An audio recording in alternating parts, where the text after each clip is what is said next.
નમસ્કાર દર્શકો, તમે જોઈ રહ્યા છો જૂનાગઢ ન્યૂઝ। હું છું તમારો હોસ્ટ મહેશ અને ચાલો શરૂ કરીએ આજની મુખ્ય ખબરોથી। જીવનધારા અને સહજાનંદ સોસાયટીના રસ્તાઓ દિવાળી સમયથી ખોદાયેલા છે। લાંબા સમયથી તપાસ કરતા કોર્પોરેટરો અને કોન્ટ્રાક્ટરો સામે સ્થાનિક મહિલાઓ લાલઘુમ બની ગઈ છે। આર્મી વેલફેર માટે જૂનાગઢમાં 14 ડિસેમ્બરના રોજ સાયક્લોથોનનું આયોજન કરવામાં આવ્યું છે। ભાગ લેવા ઈચ્છુક તમામ લોકો નિઃશુલ્ક જોડાઈ શકે છે અને રજીસ્ટ્રેશન શરૂ થઈ ગયું છે। છેલ્લા 11 મહિનામાં જૂનાગઢ જિલ્લામાં અકસ્માતની 20 ઘટનામાં કુલ 113 લોકોના જીવ ગયા છે। એક જ રાતમાં 14 સિંહોએ લટાર લગાવી હતી। બિલખા રોડ અને ધરાનગર વિસ્તારમાં સિંહોના ઝુંડના સીસીટીવી ફૂટેજ સામે આવ્યા છે।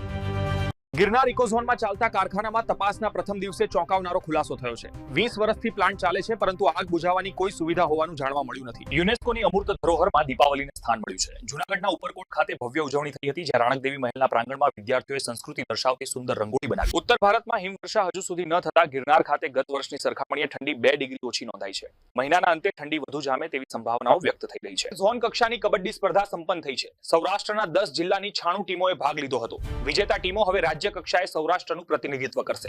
આજના 11 ડિસેમ્બરના સમાચારને અહીં વિરામ આપીએ। કાલે ફરી મળીશું વધુ ઊંડાણ ભર્યા રિપોર્ટ સાથે। ત્યાં સુધી સતર્ક રહો। શુભ રાત્રિ।